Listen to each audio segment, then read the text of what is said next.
Get abs that pop. You want a six-pack that shows. We're going to go over the perfect core workout. You can make it happen. Let's go. We haven't talked about this in a minute. Pop.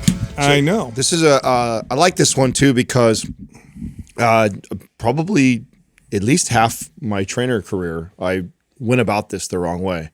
And I don't know why, because maybe it was because I don't remember learning the right way in like a national certification. Like I don't remember that. I don't remember. I don't think that's where you got this, right? And we all like are lemmings, you know. We see that somebody does something a certain way, we just follow right around without ever questioning it. Like, hey, maybe there's a better way to go about this, and not to get ahead of ourselves on what you're going to get to, but I'll tell you the mistake that we all do is that like all these crazy exotic movements for high reps and no rest periods was the formula. It was like, how much can you make your abs burn? Yet I understand the science on every other muscle, but why would I apply that methodology to my abs? Like 100%. Like all the muscles of the core and the abs in particular are like any other muscle. If you want them to be visible, you need to build them. You got to be lean, of course, but you got to build them. And the way you build those muscles is the way you build, same way you build your biceps or your delts or your glutes or any other muscle. But for some reason, we confused core training, or at least we considered core training to be separate. Like, okay, you want to build, your quads, you got to go heavy. It's more conditioning. Get stronger. Yeah, you want to build your chest, go heavy. Get stronger. Oh, you want to build your abs? Do 500 reps. Yeah. Like somewhere. Why? Like, why did we do that? I don't know. I'm not quite sure why, but that's just not, they build. And I did this. So I figured this out personally. Now, first off, everybody has abs if you're lean enough. So I just want to say that because you can develop incredible core muscles, but if your body fat percentage is too high, you're not going to see them. So that's just straight up. That being said, if you develop your core muscles well, they will be visible at higher body fat percentages. You don't have to get nearly as lean to see lines in definition because there's the muscles there are well developed. And I figured this out again as an adult. Years into my training career, I wanted a better six-pack. I would get really lean. I'd get myself down to, at this point, I never got really shredded, but I got myself down to like 9% body fat. Yeah. And if I flexed, I could see a six-pack. But when I was relaxed, I was lean, but I couldn't see a six-pack. And I remember thinking, like, what is it with those guys that walk around with visible abs? Like, it doesn't make any sense. And believe it or not, it was from watching Rocky IV. And Sylvester Stallone was doing dragon flags. It's an old Bruce Lee exercise. It's a very high resistance exercise. It's super, super difficult. And I started doing them, and within weeks, my abs were starting to pop out. And then it dawned on me, it wasn't a special exercise, it was just, it had heavy resistance. Yeah. And so I started to apply that with the rest of my core training, where I actually was training them like muscles I was trying to build. And in a very short period of time, my abs turned into bricks, and you could see them at higher body fat percentage. So I think that's number one, is use sufficient resistance to develop the muscles of the core. Yeah, if I had to be like completely honest, I used to think it was a really stupid pursuit. Mainly because all the guys I knew that had abs, I could just like knock them over just by barely touching them. And it was just like, to me, it was like, you're going to get skinny. You're just going to be a wafy little weenie, you know, and just to get girls or whatever the case. Right. But, you know, to actually build and gain that kind of muscular strength with it. And like you mentioned, Rocky, so that kind of shifted my mindset towards this, especially like, you know, Predator and like all these big jack dudes that actually have abs. But, you know, in the very beginning, it was just like, oh, here we go. You know? Yeah. I mean, let's say you're not, you don't care about having a shredded midsection and you are more athletically minded. Building the muscles of your midsection are going to be incredibly protective, just like they would be anywhere else. Totally. So whether you want to see them or not, first of all, what I'm saying, you'll see them more if you do it this way, because you'll develop them, right? The abs will start to pop out a little bit rather than you just look at them flat. The obliques will start to develop more to where you could see that line, that V line at the front of your body. They develop more, but those muscles, when they're strong, but you know what's interesting about this, Justin? I noticed some of this years ago going to Italy. I went to Italy And I looked at some of the sculptures there, and then we went to the Louvre in France. And these are old sculptures. Some of them go back to the Roman times. And you would see what they would depict to be like Hercules, for example. Now, they didn't have bodybuilders back then. So what they were doing is they were depicting what they knew to be functional looking, strong muscles. The strongest body they could like imagine. Yes, and this was based off of people in the Colosseum, gladiators or soldiers, wrestlers. At that time you would have these, you'd have these fights between gladiators stuff, and what they would display is they'd have strong arms, strong shoulders, the whole deal, but they'd have well developed core muscles, really blocky. Yeah, especially the obliques. The obliques were really well developed, and I looked at that and I said they're basing this completely. This has nothing to do with modern ideas of aesthetics. This is what gladiators kind of look like, who tend to kick everybody's butt. And it was these really strong, well-developed core muscles. Your core, when it's strong, you can run faster, you could hit harder, you could kick harder, you could punch harder. It protects your spine. It's one of the most important musculatures of the entire body. Well, to give flowers where they're due, I think that this is the example we see this in CrossFit athletes. Yeah, they always have this, right? They do, because they load and lift abs heavy, and they're strong and functional. And a lot of times, the average viewer thinks that they're all really lean because you can see their abs, but it's more the case that they've developed their abs. Yes. And that you see them when they're competing, you can actually still see their ab muscles, and that's because they directly work on them. They do all the things that I know you're going to go into as far as how do you develop a good looking core or abs. And I think that was the thing that was neglected. I mean, I definitely fell in the category of the way you saw my abs was I just got lean. That was the formula. I was the wafy guy that Justin wanted to fight.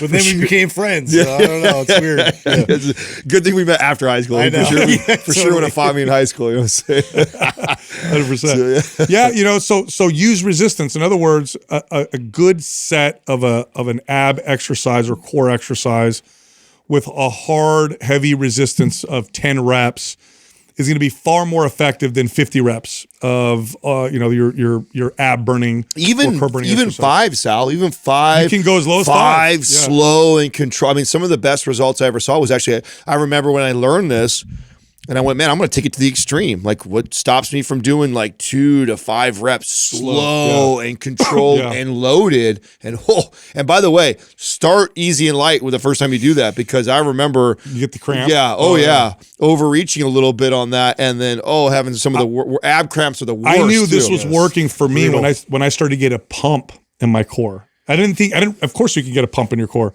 but I don't realize it because I never trained it this way. When I started training this way, I'd get a pump in my abs and my midsection. I was like, oh yeah, of course. It's a muscle just like anything else. So the next part, use resistance, right? Train them to build. The next thing to understand, and this is very important, is understand the function of the muscles. In particular, the abs. This is where people mess up. And I think this may be, Adam, why high reps became the way, is because if people load their abs without understanding the function, they start to feel it in their back. Yeah. It starts to hurt. And that's because people think that if you fold the body, if you fold the upper body and the lower body, they think you're working the abs. But what they don't realize is you could do that at the hips, which is the hip flexors. And one of those hip flexors attaches at the spine. So if you were to look at a body standing upright, there's a hip flexor called a psoas muscle, and it attaches at the thigh, and it goes through the body, attaches at the spine, and it folds you forward or brings your legs up, like a leg raise, at the hips. And so what'll happen when that gets fatigued is you'll feel it in your low back. And be like, oh, ab exercises hurt your back. That's why people say don't load ab exercise to hurt your back. It's the psoas muscle. So the function of the abs is not to flex you forward at the hips. It's to round you and flex you forward, roll you up at the spine, at the lumbar spine. So it looks very different. So when you're doing a heavy ab exercise, don't think just fold forward or bring my legs up. Think bring my pelvis and roll it up, or roll my body up, roll up towards where that lumbar spine is. That's bringing the top of the abs where they're attached at the at the rib cage to the where they're attached to the bottom at the pelvis.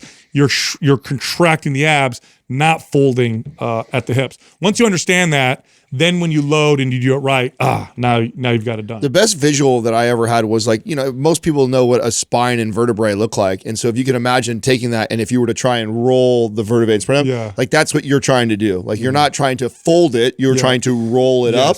And so think of trying to roll your spine up or curl it up if you're doing a reverse crunch. That's what's going to engage the abs. I like the perfect sit-up for that. That's so a great one. one. Really isolate, and you could feel, each ab get engaged. That's a great one. And by the way, some people, even when they do ab exercises wrong, like they're doing leg raises, but they're just folding at the hips, they'll say, "I feel it in my abs." Well, the abs are stabilizing, but you're not working them. You're not really working them through a full range of motion.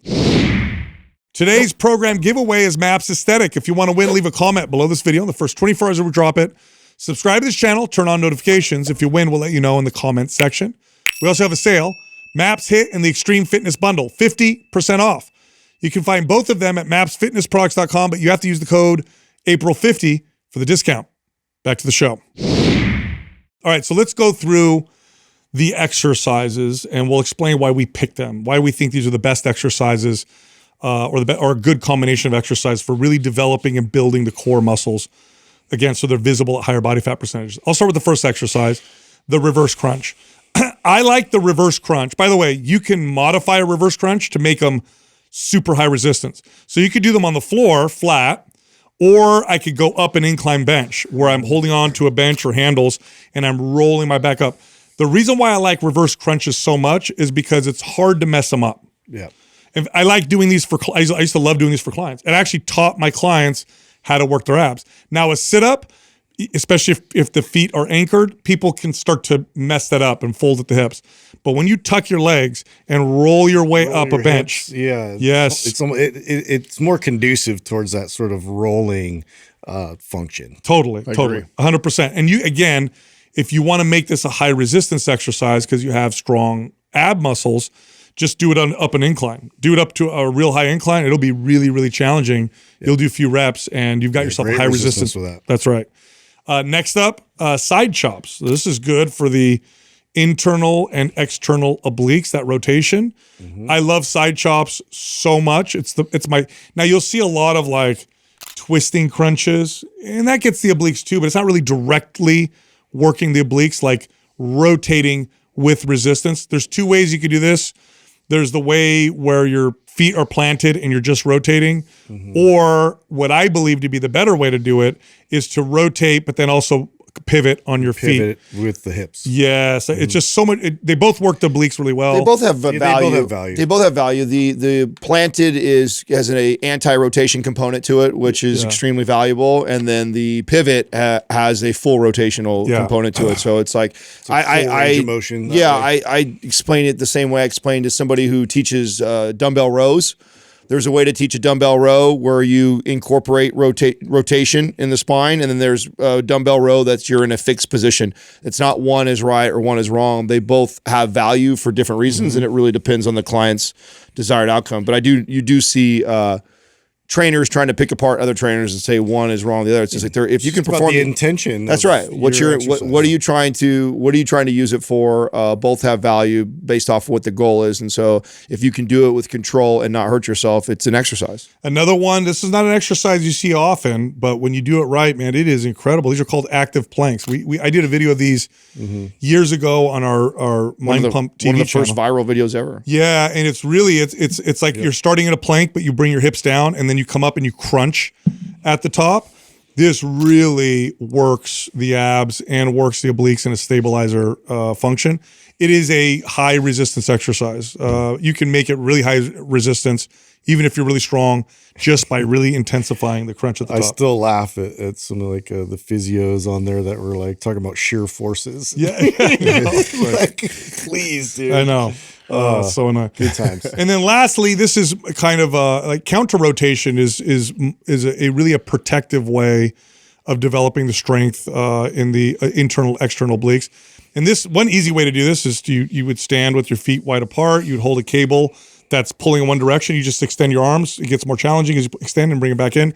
So you're just stabilizing. And counter rotation is your ability to prevent your body from rotating at the lumbar spine, which is protective. You need that. Yeah, and that's another thing. Like you'll see renegade rows, and you'll see people perform things like this in a plank position, and the real value of that is the anti-rotation component to it. Yes. And so, once you start seeing all of this swaying left to right, it really devalues what you could be getting out of it. The advice that I would add to this is, like we said when we first started this conversation, that it's like building any other muscle. So if you really want to get incredible value out of these tips, it's when you are actually reverse dieting, go through a building phase, right? Yeah. So add calories or go on a mini bulk while training these low loaded reps, and then cut and then reveal. Good point, because I think people would start doing this when they're cutting.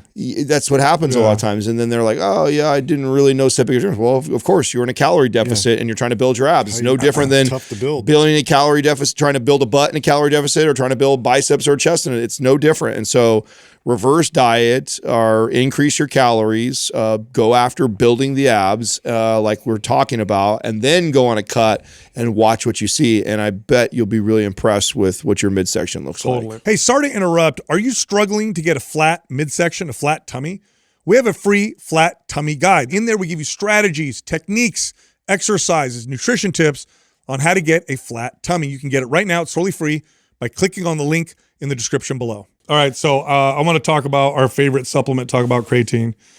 Another study came out showing creatine's benefits for depression. In this study, they compared creatine plus antidepressant treatments versus just the antidepressant treatments. Creatine dramatically increased the efficacy of in combination. In combination. Wow. In combination. So it enhanced it. Wow. I think what we're going to see, I will make this, I'll say this pretty confidently. I think the medical community, we're probably 5 years away from this being a staple for mental health. I think that they're going to give it to older people anyway because it's healthy. But I think this is going to be it's literally a brain nutrient at this point. Yeah, and you need higher doses for that, by the way, for the brain.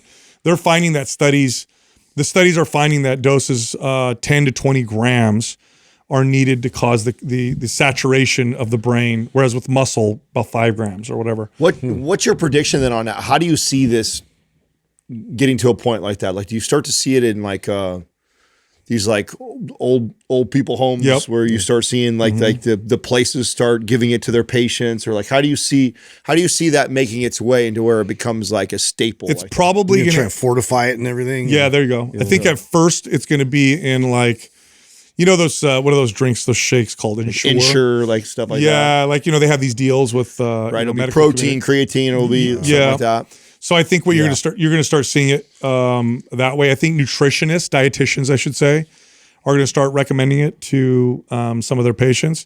But I do see this. I think forward-thinking therapists are going to start recommending this because therapists, obviously they're registered and they're under certain regulations, but there are therapists out there that are forward thinking who will recommend things like going outside and do some exercise, and they were doing that before the medical community really caught on. They've been doing that for years. I could see them saying, "Hey, let's have you start taking." It just makes sense if they have the ability to prescribe medicine. It's to be able to give alternatives and preventative type of methods that are less risky. It's to me, it's a no-brainer. They did. There was one study. This was a famous one. Actually, it was popular. I think it was maybe a year ago, where they sleep deprived people, and for one night, and half of them they gave 20 grams of creatine. The other half they didn't. The 20 grams of creatine essentially erased the negative effects of the poor sleep. Wow. Now it's one night of bad sleep. Right. Okay. So if you're listening to this, doesn't mean you can just have shitty sleep all the time and take creatine. Yeah, but what you're saying right now is that something I would consider now. I mean, the fact that I already have these gummies by my bed and here all the time, I already am taking in 5 or so grams. Would it be worth my while when I have that random off night of sleep to double it up? Yep. Interesting. And take it through. So here's the thing: high doses of creatine will give you diarrhea. Yeah. So if you take it all at once, spread it out. I mean, that's one of the cool parts about the gummies. Have 3 in the morning, 3 in the afternoon, 3 spread them out. What I've been doing, and Doug, look this up for me. Look up creatine for sleep deprivation. I want to find that study. What I've been doing, so I've been experimenting. I've been taking creatine since I was 16, nonstop. It's one of the smartest things I ever did with supplements, with all the dumb stuff I've done with supplements. Counteracted all the other. I actually ones, huh? think it's one of the reasons Every why once in a while, your addiction pays off. I actually think it's one of the most protective things I've done, because I'll go get my blood tests and stuff. They're like, everything looks good. that I'm and like, weight training, really? and you're like everything. Yeah, I'm else. like, okay. Look, a single high dose of creatine improves cognitive performance during sleep deprivation by enhancing brain energy metabolism and mitigating fatigue-related cognitive decline. Now, does that mean, Sal, it's the studies showed that it erased all the negative impacts? Not of it, or all, but okay, it just was the cognitive. it was significant. So at least okay. So like your ability to think sharp, to remember things. Okay. Yeah, that fogginess. right. Yes. So at least it improves that. There's actually, okay, it's better than caffeine. It's better than caffeine, according to the studies. Wow. So I've been by the way, the sleep was, let's see, creatine's effect peak after 4 hours and last up to 9 hours. In other words, it's like it's in your system. So you're probably better taking a little throughout the day to give it that trickle effect. Makes sense. Which is better for your gut anyway. So I've been experimenting with, on low days, if I forget, 10 grams, but probably closer to 15 to 20 a day. And I think I notice. I really do think I notice a I've been difference. ramping mine. It's been consistently 10 at least, and then trying to do 15. How long have you been taking it that long? A couple weeks. Okay. So it's been 10 is like the minimum I've been trying to stick with. But yeah, when I got it to 15, I did it like all at once. that's and I diarrhea got city. the effects of that. But yeah, spreading it throughout, I had no problem at all. Yeah, so what I've been doing to help me remember is I'll take some creatine with breakfast, lunch, and dinner, so I don't forget. Actually, I have a family member who had chemo recently, had mouth cancer, terrible, right? The radiation, the whole deal. And I've been sending him like shakes and helping him with nutrition. He can't open his mouth too wide, so he can't eat too much yet. He lost all his teeth. Now he's got dentures in there, and we're getting him to gain his weight back. And I'm like, the other night I was sitting there, and every once in a while I'll check on him, and I'm like, why haven't I recommended creatine? And I looked up studies on creatine for people post-cancer, and they're like, oh, this is probably a very good idea. Wow. So I'll let you guys know what happens to help him rebuild his strength and energy. Wow. You know, by supplementing with that. Wow. So yeah, we'll see what happens. Speaking of diarrhea, terrible transition. Wow. No, so I parenting blunder. I wanted to share. I thought like, although my wife probably doesn't appreciate when I share parenting blunders on our end, but I just think it's of value because it caught me off guard.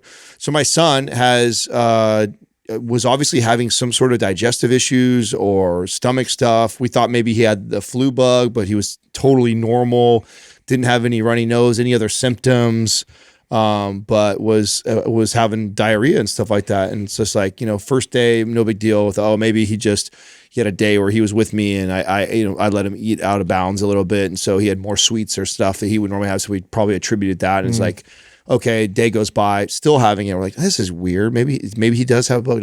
Not like the fourth day of kind of battling this. Katrina finally calls our doctor and he's like, well, what has changed in his diet recently? And she's like, nothing's changed. And he's going through, are you sure? Go through and he was going through the day and, she's like, no, he eats consistently. She goes, he goes, well, take me through everything he's had the last 24 hours. His doctor's such a good doctor, by the way. And she's going through everything. And he goes, how often do you give him gum? And she goes, oh, well, we've been giving him gum every day lately. Is it xylitol? Bro, it's the gum that was disrupting his gut. Not xylitol. Is it the sugar alcohols in there? Yeah, it's definitely not. I wasn't giving him healthy gum. I was giving him he said there was actually stuff to show that the wintergreen or mint, the stuff in there can cause disruption in his stomach. So with like xylitol and all those things. Yeah, it can. And so, we literally just introduced him to gum. He's never had gum before. I let him have it. I was just like, you know what? He asked about it and I said, sure, have it. He was great with it. Is that what it was? Yeah. Wow. And I would have never thought that. And it's totally the only thing that's changed in his diet the last 2 weeks. And we've let him have it every day because he's so excited. I'm like, he likes it. It's gum, whatever. You're going to have to get him the old school bazooka. I mean, he was so, he was really, what I one. love about Max is he's such a good kid. And we've communicated with him so well that we communicate with him like, hey son, the gum has been upsetting your stomach. That's why you've had some of these accidents. And we need to take a break from it for at least a week to see if it gets better. okay, he doesn't question it or nothing like that. He's been fine. And then sure enough, already, 24, 48 hours later, already started to get right That's back great. to it. But I would have never guessed just one. It's not like I was letting the kid chew pounds of it or something like that, but a piece of gum every day. So random. Piece of gum every day for the last 2 weeks was enough to start to do that. Does he have any other dietary things that bother him? Not really. We had a little bit when he was really little. Like he had eggs a little bit when he was, but he passed that. And he outgrew it? He outgrew that. So far, he had more when he was little. When he was really little, we would notice if he ate outside of his diet a little bit, he would get kind of skinnier too. But that's all normal baby kid stuff, right? So as a young kid now, he really has no restrictions, or we haven't seen anything. Now, granted, he also eats really good and clean and consistent. So it's not like he eats out of bounds very often. And if he does, I normally see a difference in his stool right away. If I let him have extra sweets or eat off his meal plan, and the reason why I talk about it, or I think it's interesting to talk about, I was just telling Katrina that, it's so crazy. Like as a kid, I was oblivious to all this. I didn't have any understanding of it whatsoever. Then obviously you go through my training career and everything that I've learned over these last 2.5 decades around nutrition and our gut. And I go, man, it's so cool to see a kid who we were so consistent with the way we fed him. And then now he's at an age where I kind of allow him to play those things, and how quickly I can see difference in behavior, how quickly I can see a change in his stool, and then to be able to also communicate with him and let him know that's what's going on. And then again, it's not like a big fight or a pull over. It's and then I wonder too, man, I wonder if I would have just kept on letting him have gum, eventually his body would adapt to that crap. And then you wouldn't notice. That could have been possible. But it was surprising to me that it was was it wintergreen or spearmint, one of those. The doctor said that can upset his stomach, and then also great doctor. He's troubleshooting. I mean, Katrina shopped around before we got it, and she really wanted a pediatrician that was open to our holistic approach to a lot of things, and he's been nothing but support that way. He'll tell her there's times when we're man, he's been running a fever for days, and she'll call him and he'll be like, no. Let's wait. Don't give him any medicine yet. He's always tries to tell her that's you who feels that way. Tough it out. He'll be okay. He'll be okay. And so he'll be like, I think he uses Benadryl occasionally. That's what he'll use for stuff like that. But he's not a big fan of most all the medications. Man, things have changed a lot since we were kids. Right? They used to throw antibiotics. Throw an antibiotic and everything. Everything. Yeah. I used to take them all the time. Yeah, he won't even there's times where I'm like, oh, just give him some cough syrup. Yeah. And she's like, no, he says, doctor says not to give him that yet. Speaking of gut health, what has benefits for gut health? It sounds like it does everything when I bring it up. Shilajit. Oh, Shilajit. No, Shilajit. Shilajit, by the way, okay, so for people, that's got to be the number one thing people ask me about. I've talked about Shilajit. Our partners at Organifi have clipped, have cut clips of me talking about it and put it out in ads. And I think it's just people are really interested because it's exotic. You think that's what it is? It's because it's so, I would guess it's because most people had never heard of it. They'd never heard of it, and it has a lot of studies behind it. It's been around for a long time. I mean, if I go through the list of stuff, there's studies that show that it helps with brain health, it helps with increasing ATP, so energy. There's studies that show it helps regulate hormones, and in some cases raises testosterone, helps alleviate pain response. There's actually studies that shows that. What class would you say it's in? Is it adaptogenic? I guess. Yeah, because that's herbo mineral. I've heard it being called because it's high in minerals, but it's not. It's really what it is. It's a weird. Yeah, there's so many benefits I've heard from it. It's a weird supplement. It's a substance that's been used in Ayurvedic medicine for something like 5,000 years. Okay, they've been using it forever. And it's this tart. People, if you look it up, real Shilajit, by the way, not made in a lab. There's lab-made Shilajit, which is fake. It's not real. Yeah. The real stuff, they got to go and get it from the mountains, and it's this tar-like goo, and it's broken down plant matter. It's high in something called fulvic acid. Fulvic acid seems to have gut health benefits. So people always ask me about Shilajit. Is it really? I'm like, well, the data supports it quite a bit. I mean, I've been taking them. We have the gummy ones from Organifi. I take them every day. Yeah. But it's an interesting. It seems like, and I don't know if it's similar or not, but how topsoil or how it's really rich with mineral, in the plants, they grow like substantially because of it. It's almost like the human version of that or something. Yeah, it's in the Himalaya. You have to go to the Himalayan or Tibet mountains to find it. To harvest it. And it's literally oozing out of so it's classified as a mineral pitch. A sticky tar-like resin that is a natural substance formed from the decomposition of plant and microbial matter. And I said 5,000 years. It's been used for 3,000 years. You know what I like about ancient medicine? Okay. What I like about it is, although we have studies supporting it, that's a lot of anecdote. Yeah. If something's been used to treat libido or energy or fever for 3,000 years. Well, first of all, they have to have study. a few people like, oh, this works for it to catch any kind of Any fire, traction, any right? traction. And then for it to stay. So what an interesting thing to think about. How many things did we do for thousands of years that we've dismissed and we don't do now? Did anything ever pass the 100 years for that matter? Well, is there anything that's passed? We did it for 100 years and it was working. There's even like bloodletting and stuff like that. But they figured out there is like there some might be weird some benefit benefits, to that. to bloodletting, but that didn't last, right? Didn't last. There's better methods. Give me something that lasted Fasting. 5. So fasting is one of the first. It's one of the first medicinal treatments, and you know what they used it for? Seizures, and it works for seizures because it throws you in ketosis, and many forms of epilepsy will respond really well to when the person is running off ketones, and so they identified that. Oh, you're having seizures. Yeah, but that's an example of something that works again. Yeah. No, give me an example of something used that that long. we discarded. Yeah, that's what I'm trying to get at. It's like that because your point you're making is like what I love Don't about smoke something up that's your made ass. thousands of years is all the anecdote, right? 1,000 You're years right. means there's a lot of anecdote of people that have tried it and it worked But for then them. we don't do it anymore. Yeah, exactly. I would be like that. There's stuff that's illegal now. Like I know they use cocaine for a long time for pain relief. Yeah, but let's be honest. If there was no law that said it was illegal, don't tell me that wouldn't be something that would be utilized. You'd utilize that. If you had access to cocoa leaves and plants, you can't tell me that's not something that we would use. Just because we've decided that that's going to be illegal because people abuse it and all the other reasons. But I mean, it would have been used still too. You ever look at old ads from like the early 1800s on like cough medicine? Doug, you could pull it up. Look at the ingredients in it. Yeah. It's like cocaine, heroin. It's for kids, for toothaches, I mean, let's be honest too. We haven't really moved away from that. We've just pharmaceutical companies have just manufactured it, added with other stuff, and then we put we put a name that people can't pronounce on it, and what they don't realize is they're really doing crystal meth, and that's really how they're trying to look at that cocaine toothache drops for kids. What's in Novocaine? What's Novocaine derived from? Oh, is Novocaine connected to cocaine? I wouldn't be surprised. Doug, look up. Oh my God, why have I never connected? Dude, that would be weird. Or are we just being stupid because they sound similar? Yeah, it's just the similar name. I mean, it's a numbing agent that they use in the dental world. But I don't know if it's the same thing. Yeah. I think it's made in the lab.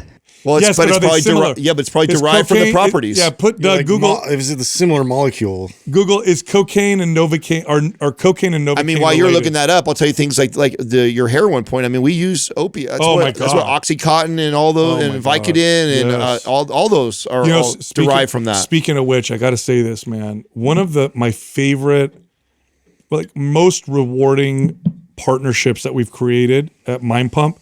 It is not a type of cocaine. Sorry. Okay. Yeah, there you go. Sounds similar though. All right. There you go. All right, everybody. Just the name. Yeah. One of my favorite partnerships, most rewarding partnerships, is with Rock Recovery Center because so people don't know this. So Tom and Ben both help run this facility. It's a rehab facility. And it's one where you literally go and you stay there, and they help people break addictions. Yeah. They also have a podcast where they talk about addiction, and it helps lots of people. And they don't make any money off the podcast. They do it because they keep getting messages from people saying, "This helped me with my brother. This helped me, whatever." And they're really good guys. We actually interviewed them on our show. And they decided to work with us to talk about the rehab facility. What they do is they give away a sponsorship every other month as part of this promotion type deal. But the reason why it's so rewarding is Tom will text me and he'll give me updates on people who have found them through us and how well they're doing and how they found them and what they were dealing with. And it's like, man, you hear those stories and it's just like, oh my God, I can't. You never know when it's going to hit. I'm not going to say too much because it's private, but I have somebody I know who dealt with addiction, and I know what their parents dealt with, and I know like just how scary it was for so long. And they broke the addiction. They now actually work with people and try to help them with addiction. Now they actually help others. But there was a 6-year period, probably, maybe a little longer, where, I mean, I watched these people, these parents, I watched them age like, Oh yeah. it looked like they aged 20 years. In that period of The time. toll it takes on a family. I can't believe it. It's so crazy. Rough. I've seen But it. to have like Somewhere to point people towards. and they're good. They're good people. Well, they're really trying to. What I really liked about them when we first all became friends was that they're trying to disrupt that space. They are. There's a bit of a stigma around those recovery places that they've got a bad name for themselves of like just basically like a mill, just trying to just getting the patients over and over and just trying to profit and make money.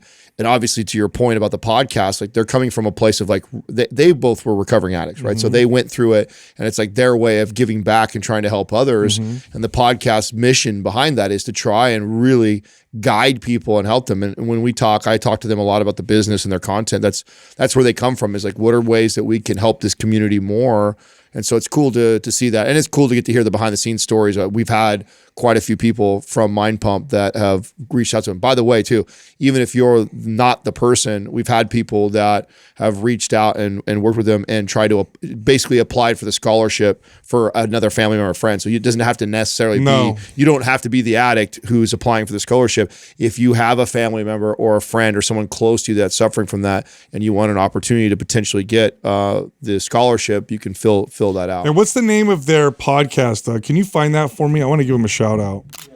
Yeah, let's get that, and then I'll make sure to give them a shout out. But just great guys. They were on our podcast. For us, it was episode. I think it's Real Recovery Talk. Real Recovery Talk. That's it. Thank you so much. Can't believe I forgot that. Really good. All right, I read some crazy statistics yesterday that just I've heard of statistics around what I'm about to talk about, but I dug a little deeper on some of the data, and it's so crazy. So here's where the whole rabbit hole started, right? I have this group that I meet with every other week of men, and it's like a men's group, but it's Christian based, okay? And we bring up different topics, and it's stuff that that men need to focus on, help with, whether it's being fathers, husbands, whatever.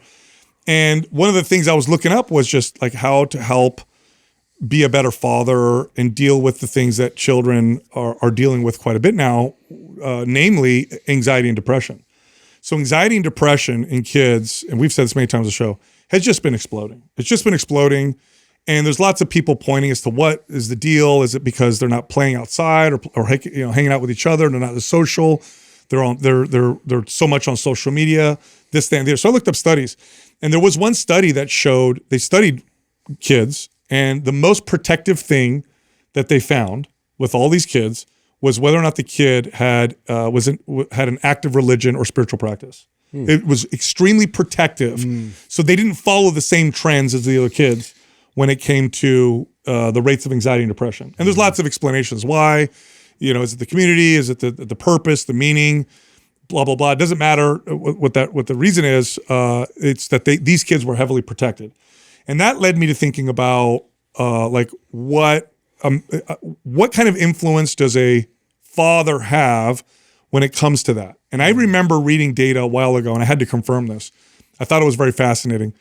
The odds that a child is going to grow up to follow a spiritual practice or religion is significantly higher if the father follows it versus if just the mother follows it. Do you know how big of a difference it is? More than like half. 80%. I'd say more. If a mother follows let's say a mother goes to church regularly, okay? The odds that one of her kids, but the husband doesn't, the dad doesn't, it's just the mom. Home. He stays home and watch football. Doesn't do anything. The odds that the kids will grow up to do the same thing are 1 in 50, okay? If the father goes to church regularly, the odds that the kids will do it are about 70%.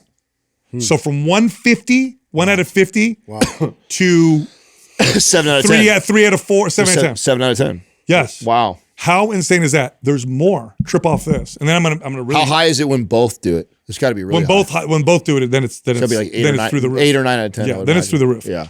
So here's where it gets really crazy.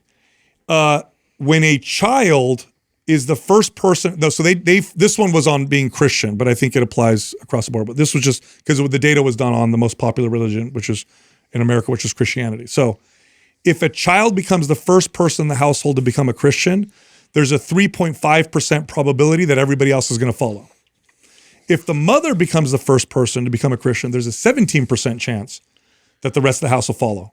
When the dad becomes the first person, 93%. Wow, chance. 93. 93. 93. Now, here's why it's tripping. Wow. Here's what's a trip about this. I was showing this to my wife, and we were discussing, what Scripture says about leadership, right? It says stuff about the dad, the husband, and the father being a leader, in particular about being a spiritual leader. And we were tripping out because when you think of kids, moms and dads are both influential, but moms are very influential, especially when there's a lot of things. My wife has way more influence over my kids than me. Yeah. Because if there's going to be one person out of the home more, it's typically dad.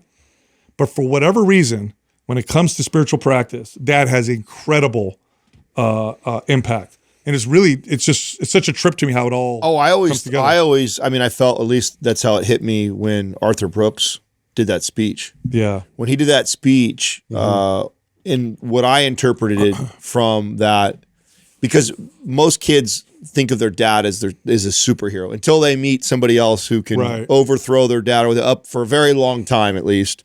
They think dad is the strongest man alive, can do everything, right? Like your kid normally thinks that way. And so for your kid who thinks this about this all-powerful person in their life, to bow their head, to pray, to follow something else. Follow something else, to submit to something else, is just this, subconscious switch for a kid to go like, whoa, this thing that my dad is doing must be very powerful, incredible, because that's the most powerful thing I know in my life. Seeing him in reverence, or seeing him in prayer, or seeing him submit to something must mean this thing is a really big deal. I think that is probably what I would think is what causes a big portion of that. I've been thinking about this. Of course, I'm a Christian, so I think it's just that's the way we're supposed to do it. So I think that there's that power.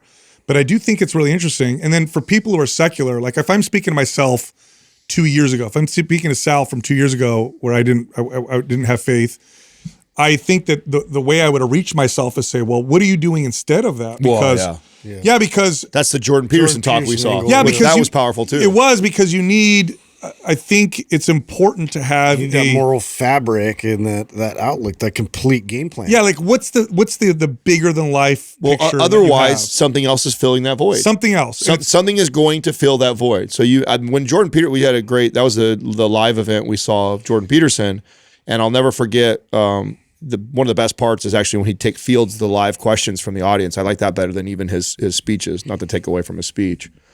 But somebody asked him if you could go back and do anything different about raising your kids, and his wife was on stage with him, what would the two of you do? It was a great moment because you watched him kind of joke with his wife. I thought we did pretty good, or this and that. And he really pondered on it for a minute. And then his answer was, if I could go back and do it all over again, I would have taken my kids to church more consistently. Yeah. And then his reason for that was coming from the kind of secular place, because he's like, I know there's secular people that are going to scoff at that or be like, why or whatever. And then he goes, my challenge to you is then, well, what are you doing every Sunday from 9 to 10 a.m. with your kids to teach them, to raise them, to give them those morals, to do those things? It's what you're doing with your kids, which I didn't realize this because I just didn't realize it, what you're doing is you're creating a worldview. So when you grow up with a worldview, that helps direct purpose and meaning in the directions that I go. Otherwise, your worldview is painted by probably media, probably social media, probably your school, which is fine if you like your school, but it's not fine if you don't, or do you even know what your school is teaching your kids. So it's like they'll get their own worldview. And what does the media teach us that the worldview is? Well, the media is trying to sell you something always. So it's probably going to teach you sex. It's going to teach you yourself and you're the star. And it's going to teach you all this kind of twisted stuff. And that's just what ends up happening. And so I think that's one of the things you got to consider as a father. So when I looked at that data, though, that was a trip. I could, if there was a little bit of a difference, but I'm like, I can't think of many more things where the dad has that much more influence over the children than mom. That's such a radical difference. It's not even funny. And so my wife was tripping over it because she knows, like, she raises our kids. I'm not with them nearly as much. I spend a lot of time with them nearly as much. And she's like, man, there's very few things you have that much more influence over them. I love data like that. I think that, again, I'm such a fan of celebrating how different each of us are. Yeah. You know what I'm saying? It's like the one I brought up the other day of where's your kid most likely to act out? What parent? 900% more likely in front of mom. Yep. Which is that's not a bad thing. It shows that they're safe. You know, They feel safe for mom to act out. Yeah, to be able to challenge, learning. That's part of growing up is challenging boundaries and taking risk and chances. And so moms provide this feeling of safety and home and comfort that I can't provide, that will allow my son to challenge boundaries and grow as an individual. Now that I'm sure for mom, it sucks sometimes that she's got to deal with that, but it's a compliment to what she brings to the table that I could never replace and I could never be. And so I think it's a cool thing when we learn more and more about the uniqueness of each of us, you know? Yeah. You were going to say? Oh yeah. Speaking of like morals and whatnot, what do you guys think about bringing back the dire wolves? Oh, so explain this. This was an extinct species. Yeah. And how did they bring it back? Did they alter DNA? And So yeah, and I was just listening because Joe Rogan actually had the opportunity to bring the company that I forget, it's Colossal or something like that. I forget the name of the company, but their intention with it actually changed my opinion about it a little bit because they did take a lot of steps to make sure that it was ethical and that. So anyway, long story short, they took and extracted DNA from a skull from like the La Brea tar pits, and I guess there's this skull, like a part of the skull, like near the ear that like is most dense with DNA, and they're able to actually like map out the genome and all that kind of stuff, and they successfully bred and brought back like dire wolves. what did they do with that DNA? Did they take stem cells from another wolf and I believe so. Yeah, I believe that's how they did it. So what's the reason? It. Was it to repopulate an extinct yes, it's animal? conservationist perspective. So their thing is that because and here's the controversy beforehand was like they were bringing back wolves. You know, it's like Yellowstone, for instance, and like, you know, there was this unrest because like a lot of people that live close by ranchers and whatnot, like we don't want wolves, but what they found out was like it actually changed the river patterns. It changed the ecosystem, like to where all the elk actually finally, like, you know, because there's a lot of old and dying off and like disease-ridden, overpopulated elk, and so it actually like brought those numbers into balance, and it did actually start like the theory of it actually started to play out, and so. I think I mean, half of it is like, you know, they're kind of meddling in terms of like. They said that they wanted to go kind of in a reach the youth to get excited about like biology and like, you know, because of like Jurassic Park and all this kind of stuff. But the dire wolves were brought up in Game of Thrones. And so they're like, we're going to bring in like this sci-fi kind of interest along with this particular species. And it was only like specific to the North America. And so it was really interesting, actually, the perspective he had with it, because it was like, I just thought they were just being like mad scientists and like trying to, because it all started with the mammoths. So mammoths, you heard about the permafrost and how they were trying to bring mammoths back. And so their company was part of that. And they were trying to bring back like mammoths, and they actually created like a woolly mouse. Which I never even heard. There's woolly mouse. Actually, I haven't even seen it yet, Doug. If you could look that up and we could see like images of it. I guess like these things are like stupid cute. Like people like want to like buy them. They're not going to sell them. They made like 36 of them, and what are they doing? I have no idea, dude. But like, I need to finish the podcast to like, you know, break it down completely. That's my a woolly opinion mouse. on it, but that is cute. But all, yeah, it's all fluffy. Wait, part of me wants to see a T-Rex. You know what I mean? Part of me wants to see this one, is but part of me is like, what are you doing? You always say this, and I think it's so true, because I don't know where I stand on this thing either. I saw the article when Dylan sent it over, and I'm like, you know, science always asks, can we, not should we? Yeah. That's and you know, and then of course and I saw the article too, like it's wrapped in this, you know, we're saving and bringing back. Make no mistake, they spent a lot of money on PR and researching how to present this. And so it's like, okay, but you know, we unfortunately it doesn't exist anymore, and we've evolved and moved on from that, and maybe it's not the best idea for us to do these things. Like, and again, I'm not saying necessarily know either. I don't know where I'm at on when we're trying to play God. Yes. You know, I just don't know. That's where I have a problem, and that's my line. Yeah, I feel like we're getting into a thing that I probably would have never thought we would have got into as kids, like that, where we are like, bringing back certain species, and what's next, and what are the boundaries, and when is too far, and and what happens when the wrong. I mean, it's like every evil cartoon movie ever gets in the wrong hands. We've seen all the movies where this goes into pure disaster. Yeah. I guess, like you said, I think they're on a really good PR mission, because they actually kind of started to muddy the waters for me in terms of like, well, maybe this isn't like as bad as I thought. Because here's the other thing, like, so he was talking about like, some of these like museums, they have basements and vaults with like all the stuff they've collected over the years. It's not even properly cataloged. Like you'd think it'd be all digitized, and you'd think it'd all be in this nice, files on the computer. And like, he's like, none of it is like stored correctly. And so a lot of their initiative now is to get government to really put effort towards like cataloging all the species on the planet. And like in their genetic mapping and that whole thing. And right. And so then my other cackles go up like, so now we're going to have all of that genetic sequencing and we're going to mash them all together. Isn't there a company? But it makes sense too. Definitely it's a like, movie. There's it's definitely like a the movie. arc, it's like, so we have all, you'd think that we would have already at least had this all categorized. Isn't there a company that already lets you clone your dog? I think there's a company that lets you do that. There is. Yeah. You can absolutely get So that. like your dog's getting old. You're like, I don't want to get rid of and Fluffy. CRISPR exists, and they can genetically edit things now. And like the scientists have got trouble trying for that. You know for sure that our government does it, and definitely governments like China are doing weird shit with this stuff. For sure. Bro, if you're able, imagine how close we are to this, okay? If we already have this crazy AI technology that can take all the algorithms, all the things that Sal's communicated on Mind Pump, all the stuff that's in the book, if we get to a place where we can take your DNA and recreate another one of you, you take all the AI technology that knows how to answer how you would answer, bro.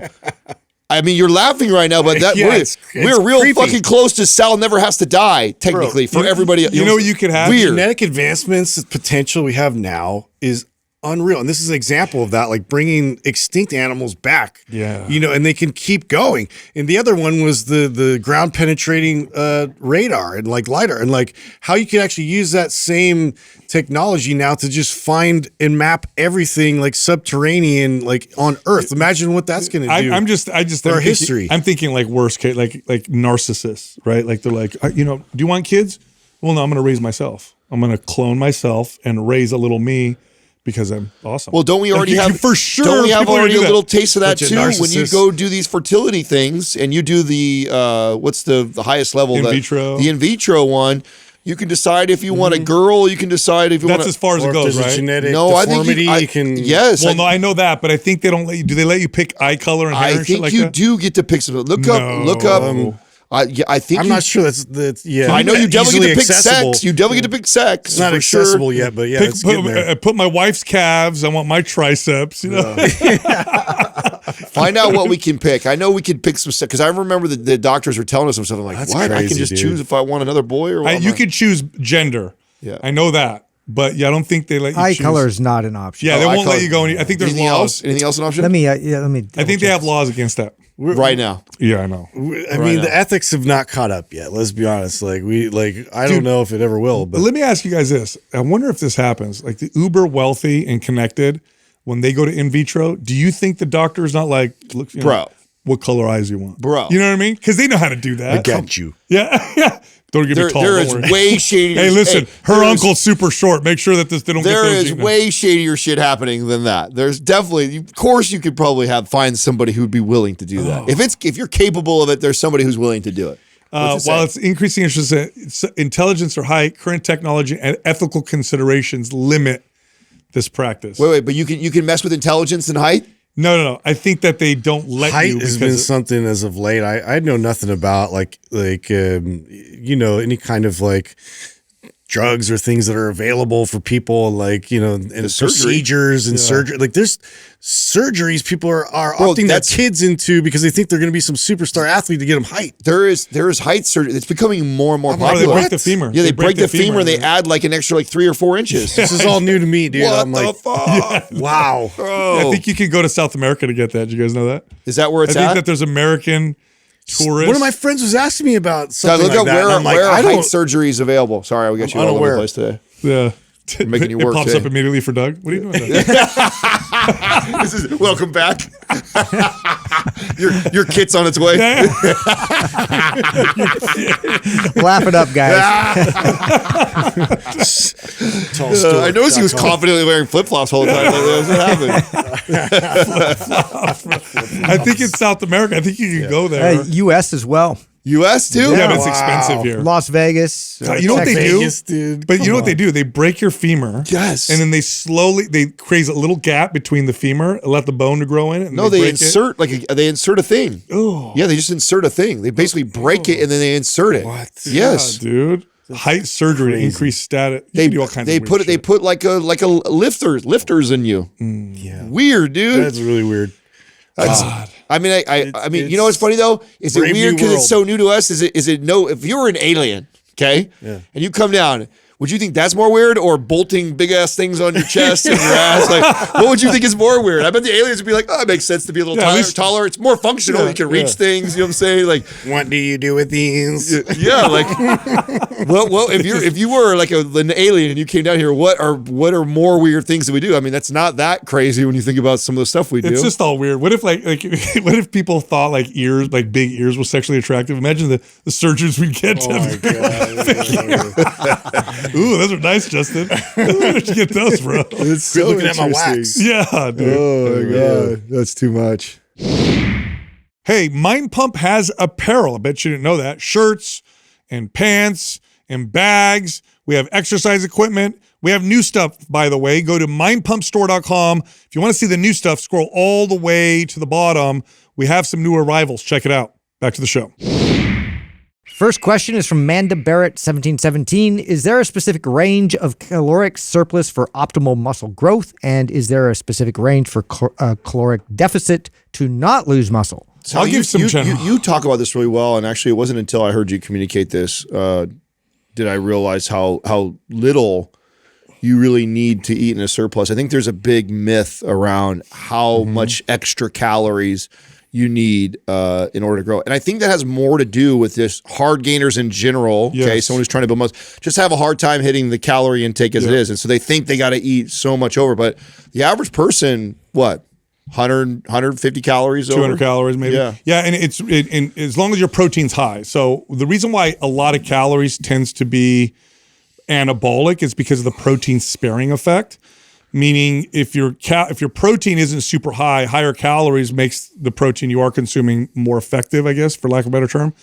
So it could be 150 calories, 200 calories. If you've got if your body builds a lot of muscle very quickly, which, you know, maybe 400 calories, 300 calories, that's just based off experience. But when you look at the data, you don't need to be in a huge surplus. The issue is people tend to not be in a surplus consistently. They don't hit their protein targets, and so we tend to aim for a bit of a higher Usually one. behind. Yeah. As far as a deficit is concerned, you know, a lot of this depends on how many calories you're currently eating. Like if your body's maintenance calories is really high, you can have a larger deficit and not lose muscle. If your calorie maintenance is low, even a small deficit can cause muscle loss. Like if you're a woman and your maintenance is 1,600 calories, like I cut you to 200 calories, we're going to risk losing muscle because your calories are so low to begin with. Yeah, where I tell clients to be careful of this is that if you put yourself in a calorie deficit and it's impossible for you to hit the 1 gram goal you always hear us talk about, then you easily can lose muscle. But if you can reduce calories and still easily hit your 1-to-1 ratio protein that we talk about all the time, then you're going to be okay. You can easily go, like you said, you could easily do a 400 or 500 calorie deficit and still probably, especially if you're lifting weights, still maintain muscle. But it has a lot to do with your calorie intake and how many grams of protein can you still eat in that deficit. And so if I have a client who's kind of low calorie already, I actually prefer that client to stay closer to maintenance so we can hit protein. And I know what ends up happening if we're eating what we consider maintenance, there's periods of time when they're actually in a deficit. There's periods of time when they're a little bit of a surplus. And so I'm hoping for that kind of Goldilocks zone because they're already low calorie, because I can't take that client who's at 1,500 calories and reduce her down to 1,200 and not think we're going to lose muscle. Yeah, but generally speaking, what you'll typically see is to gain 500 calories above maintenance, to lose 500 calories below maintenance. But I hope I want people to understand that there's such a wide individual variance. And even with what we said, look, if you're sending a good muscle building signal, a small surplus will allow you to build muscle. If the muscle building signal isn't great, the largest surplus is just going to cause fat gain. So what's most important here is that you're at least in a surplus or deficit, however big or small, probably small is typically better, but that you're sending in a sufficient, especially with gaining, I should say, that you have a sufficient or effective or appropriate muscle building signal. That makes those extra calories really, really effective at what they're supposed to do. Next question is from Susan Kennedy. What would you recommend I eat before working out? I am typically not hungry and only have a coffee before my morning workout. I've read that eating something before working out could be beneficial. I'm 53 years old and currently doing a 90-day transformation program. I always work out in the morning before work. You don't need to, especially if you work out really early in the morning. And if eating before your workout doesn't make you feel good. That being said, I've had clients who work out really early in the morning and I still had them eat a little bit and they felt better. And I mean a little bit, like they'd have like some fruit and Just some fruit, something like that. But if it's really early in the morning, it doesn't matter. Eat after your workout. Really, the big issue is, are you hitting your calories, your proteins, your macros? I was just going to say that I don't have enough information to answer this well because it's not necessary. You could totally never have that breakfast, train in the morning, be completely fine, build an incredible physique, be healthy, be fit, be all the things. But there's other things that I'd be more curious about. Like, for example, what are your cravings and appetite like? How easy is it for you to hit your grams of protein? How does your stomach feel if you eat something before you work out? Like, there are other things that are more important than just eating before a workout that I would want to know before I would coach this person on, what should we do in order to mitigate those problems or help you towards those goals, than just your age and that you're working out and you're on a 90-day transformation program. Because you could not ever eat breakfast and be very healthy, very fit, have great workouts, build the body you want.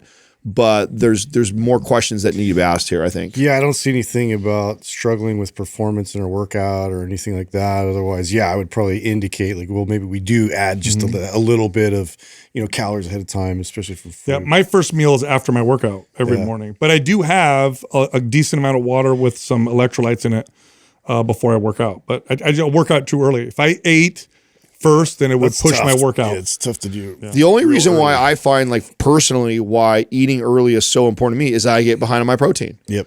So that's where this is a part I would want to hear that. Like, if she's like, oh no, I hit my protein intake every day and I just have coffee for, I'd be like, fine, don't worry about it. It's not a big deal.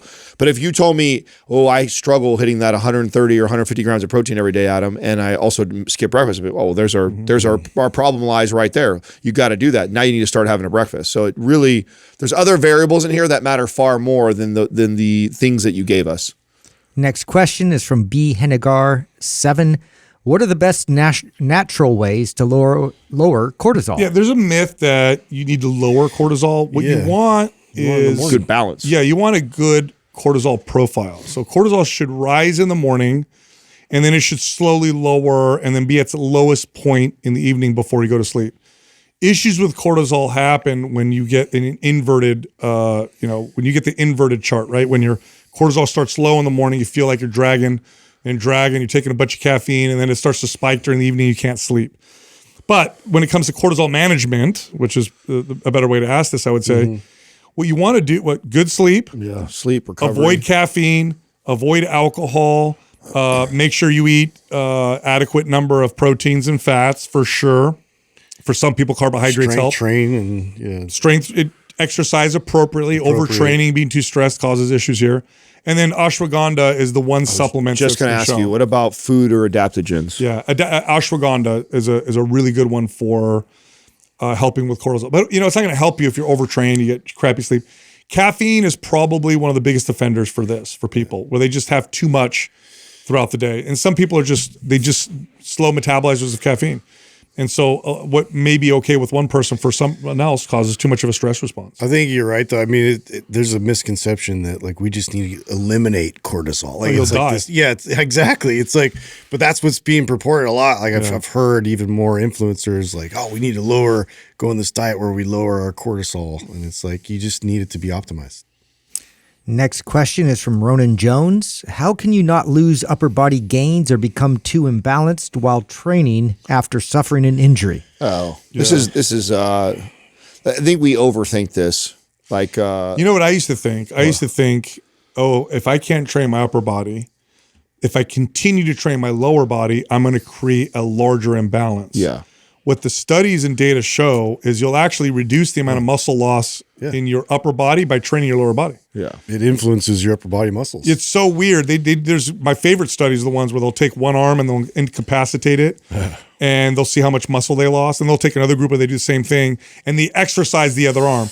And exercising the other arm actually reduces the muscle loss on the arm that's incapacitated. Really interesting. Well, I mean, first thing is I think of like isometrics and just, like things that are not like going to cause damage that you can do that, will actually preserve muscle. It will serve you to continue going about your training, working around your injury, waiting for recovery, rehabbing like you should. The shoulder in this situation, this person's got a shoulder dislocate, right?